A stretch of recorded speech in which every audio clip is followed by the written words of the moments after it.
Good morning student. विगत कुछ दिनों से हम लोग साहित्य सागर संक्षिप्त कहानियों के छठे पाठ का अध्ययन कर रहे थे, जिसका शीर्षक है बड़े घर की बेटी। इसके लेखक मुंशी प्रेमचंद जी हैं और हम लोग मुंशी प्रेमचंद जी के व्यक्तित्व और कृतित्व से अवगत हो चुके हैं, कहानी का सारांश देख चुके हैं, समझ चुके हैं, साथ ही साथ कहानी के प्रमुख पात्रों के व्यक्तित्व से भी परिचित हो चुके हैं। तो आज हम लोग कहानी के कुछ महत्वपूर्ण प्रश्नों से परिचित हो गए। जैसा कि लास्ट वीडियो में मैंने आपको बताया था कि कुछ महत्वपूर्ण प्रश्नों को लेकर हम आपके समक्ष उपस्थित हो गए। आज इन महत्वपूर्ण प्रश्नों को लेकर मैं आपके समक्ष उपस्थित हुआ हूँ। मेरे प्यारे बच्चों, आपसे मुझे यही कहना है कि कहानी का आप अध्ययन करिएगा। कहीं कोई दिक्कत है तो आप हमसे पूछ सकते हैं मेरे व्यक्तिगत नंबर पर फोन करके, क्योंकि लाइन टू लाइन कहानी पढ़ाना संभव नहीं है, इसलिए मैंने कहानी का सारांश इत्यादि आपको बता दिया है। जो प्रश्न आएंगे कि वक्ता कौन है उसका परिचय दीजिए, श्रोता कौन उसका परिचय दीजिए, तो चीजें आप लोग आप यहाँ अपनी पुस्तक से जान सकते हैं, समझ सकते हैं। आज कुछ इस तरह के प्रश्नों को लेकर मैं आपके समक्ष उपस्थित हुआ हूँ जिनका सीधा उत्तर आपकी इस कहानी में रहेगी, जिन्हें हम विचारात्मक और भावबोधात्मक प्रश्न कहते हैं। तो आइए उन्हीं विचारात्मक और भावबोधात्मक प्रश्नों का हम लोग अध्ययन करते हैं। यहाँ 5 प्रश्न मैं यहाँ ब्लैक बोर्ड पर लिखा हूँ। पहला प्रश्न है कहानी का उद्देश्य स्पष्ट कीजिए। दूसरा है कहानी से मिलने वाली शिक्षाओं को लिखिए। तीसरा है कहानी में समाज की किस समस्या को उजागर किया गया है, क्या लेखक अपने प्रयास में सफल हुए हैं। चौथा प्रश्न है कहानी के शीर्षक की सार्थकता पर टिप्पणी कीजिए। पांचवा प्रश्न है कहानी का प्रमुख पात्र कौन है और क्यों, या कहानी का प्रमुख पात्र आप किसे मानते हैं और क्यों। आइए एक एक का अध्ययन किया जाए। कहानी का उद्देश्य स्पष्ट कीजिए। मेरे प्यारे बच्चों, इंसान अपने जीवन में कोई भी कार्य निरुद्देश्य नहीं करता है। हर कार्य उसका सब उद्देश्य होता है। तो उसी प्रकार से कथाकार के भी कथा लिखने का एक उद्देश्य होता है और उसी उद्देश्य को केंद्र में रखकर वो अपनी कहानी का ताना बाना बुनता है। तो प्रस्तुत कहानी बड़े घर की बेटी का उद्देश्य संयुक्त परिवार की संयुक्त परिवार के महत्व को लोगों को बताना है। यानी संयुक्त परिवार समाज के लिए क्यों आवश्यक है, संयुक्त परिवार की आवश्यकता भारतीय समाज को क्यों है, क्या इसका महत्व है, इसे ही समझाने के लिए संयुक्त परिवार की महत्व को स्पष्ट करने के लिए इस कहानी का सृजन मुंशी प्रेमचंद जी ने किया है। अगर एक वाक्य में कहा जाए कहानी का उद्देश्य क्या है, तो कहानी का उद्देश्य संयुक्त परिवार के महत्व को बताना है। साथ ही साथ यह भी बताया गया है कि किस तरह आज संयुक्त परिवार छोटी छोटी बातों को लेकर बिखर रहा है, टूट रहा है। अनावश्यक छोटी छोटी बातों को लेकर बिखर रहा है। जैसे इस कहानी में दिखाया गया है कि बेनी माधव का परिवार घी के कारण, भाई घी के कारण लाल बिहारी में और आनंदी में झगड़ा हो जाता है और वह झगड़ा इतना बढ़ जाता है कि परिवार टूटने की कगार पर आ जाता है। तो इस तरह से हम कह सकते हैं कि प्रस्तुत कहानी के माध्यम से मुंशी प्रेमचंद जी ने लोगों को संयुक्त परिवार के महत्व को बताया है। साथ ही साथ यह भी समझाने का प्रयास किया है कि आज संयुक्त परिवार किस तरह छोटी छोटी बातों को लेकर बिखर रहा है। एक बार आइए पुनः प्रश्न को देखा जाए। कहानी का उद्देश्य स्पष्ट कीजिए। प्रस्तुत कहानी बड़े घर की बेटी का उद्देश्य संयुक्त परिवार के महत्व को बताना है और साथ ही साथ कथाकार इस कथा के माध्यम से लोगों को यह भी बताना चाहता है कि यह संयुक्त परिवार छोटी छोटी बातों को लेकर बिखर रहा है, टूट रहा है। आइए अगले प्रश्न पर ध्यान दिया जाए। कहानी से मिलने वाली शिक्षाओं को लिखिए। प्रस्तुत कहानी बड़े घर की बेटी से हमें अनेकानेक शिक्षाएं मिलती हैं। कुछ प्रमुख शिक्षाएं निम्नलिखित हैं।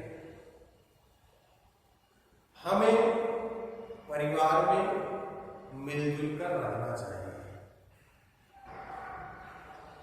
दूसरा है संयुक्त परिवार को बिखरने से बचाना चाहिए। तीसरी शिक्षा है आज संयुक्त परिवार छोटी छोटी बातों को लेकर बिखर रहा है, इसलिए परिवार में होने वाली इन बातों पर हमें ध्यान, इन छोटी छोटी बातों पर हमें ध्यान नहीं देना चाहिए, आपस में मिलजुल कर रहना चाहिए। हमें भारतीय सभ्यता और संस्कृति का सम्मान करना चाहिए। हमें छोटे बड़ों का आदर करना चाहिए। अगर बड़े कभी हमें डांट दे, बोल दे, तो हमें उसका प्रतिकार नहीं करना चाहिए, उसका विरोध नहीं करना चाहिए। आइए पुनः देखा जाए। कहानी से मिलने वाली शिक्षाओं को लिखिए। प्रस्तुत कहानी बड़े घर की बेटी से अनेकानेक शिक्षाएं मिलती हैं जो निम्नलिखित है। पहली शिक्षा, हमें संयुक्त परिवार के महत्व को समझना चाहिए। परिवार में मिलजुल कर रहना चाहिए। आज संयुक्त परिवार छोटी छोटी बातों को लेकर बिखर रहा है, टूट रहा है, इसलिए हमें इन छोटी मोटी बातों पर ध्यान नहीं देना चाहिए।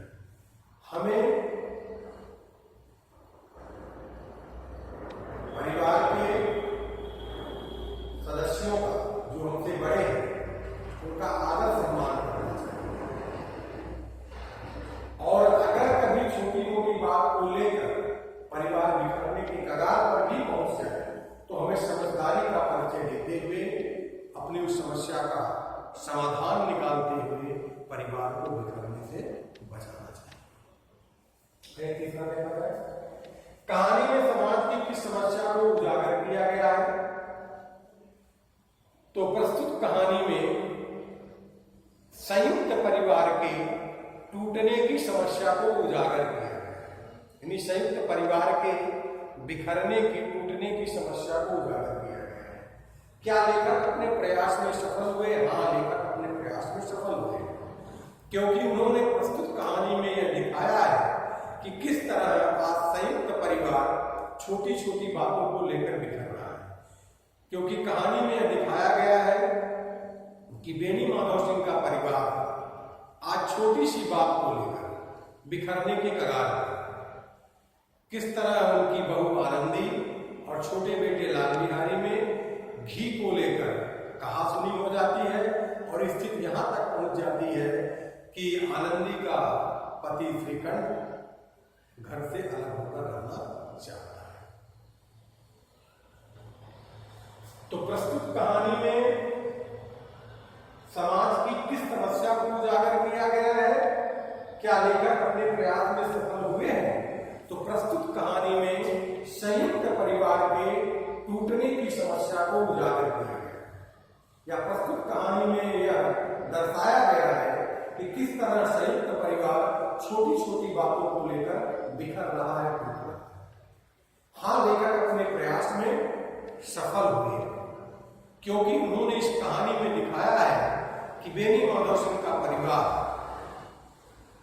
आज छोटी सी बात को लेकर टूटने के कगार पर है। घी को लेकर आनंदी और उसके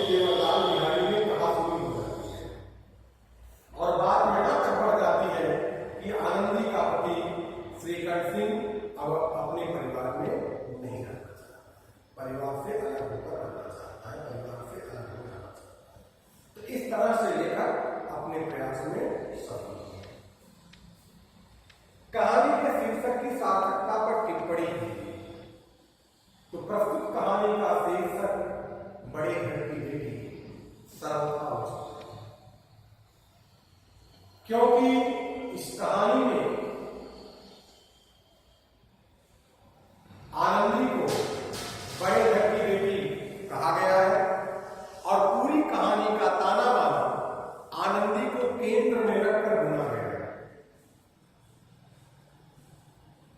यह दिखाया गया है कि किस तरह आनंदी से उसके देवर लाल बिहारी का झगड़ा हो जाता है और अंततः आनंदी फिर अपनी सूझबूझ से अपने परिवार को टूटने से बचाती है। तो इस तरह से इस कहानी का शीर्षक बड़े घर की बेटी उचित है। आइए एक बार पूरा देखा जाए। कहानी के शीर्षक की सार्थकता पर टिप्पणी कीजिए। तो प्रस्तुत कहानी का शीर्षक बड़े घर की बेटी सर्वथा उचित है, क्योंकि इस कहानी में आनंदी को बड़े घर की बेटी कहकर संबोधित किया गया है। आनंदी एक समझदार महिला है, यद्यपि उसका उसके देवर लाल बिहारी से घी को लेकर विवाद हो जाता है, घर टूटने के कगार पर आ जाता है। पुनः वह अपने पति श्रीकंठ सिंह जी को समझा बुझाकर अपने परिवार को बिखरने से बचा लेती है और सभी आनंदी की इस सूझबूझ की प्रशंसा करते हैं और कहते हैं बड़ी घर की बेटी ऐसी ही होती है। इस तरह से इस कहानी का शीर्षक बड़े घर की बेटी सर्वथा। कहानी का प्रमुख पात्र कौन है और क्यों? या कहानी का प्रमुख पात्र आप किसे मानते हैं और क्यों? तो प्रस्तुत कहानी का प्रमुख पात्र कोई और नहीं यद्यपि आनंदी ही है। या बड़े घर की बेटी इस कहानी का प्रमुख पात्र आनंदी है, क्योंकि इस पूरी कहानी का ताना बाना आनंदी को केंद्र में रखकर बुना गया है। यह दिखाया गया है कि आनंदी एक रईस बाप की लड़की है और वह जब अपने ससुराल आती है वहां ऐशो आराम की वस्तुएं नहीं है, फिर भी वह अपने आप को उस नवीन परिस्थिति के अनुसार ढाल लेती है। साथ ही साथ जब उसके देवर से उसका झगड़ा हो जाता है घी को लेकर, परिवार टूटने के कगार पर आ जाता है, तो अपने पति श्रीकंठ सिंह को समझा बुझाकर पुनः उस परिवार को एक कर देती है, परिवार को बिखरने से बचा देती है। तो इस तरह से इस कहानी का प्रमुख पात्र आनंदी है। ओके, तो आप लोग इन 5 प्रमुख प्रश्नों को अपनी कॉपी में कर लीजिएगा। नेक्स्ट वीडियो में हम नेक्स्ट चैप्टर को लेकर पुनः हाजिर होंगे और वह चैप्टर काव्य का हुआ। Okay, thank you.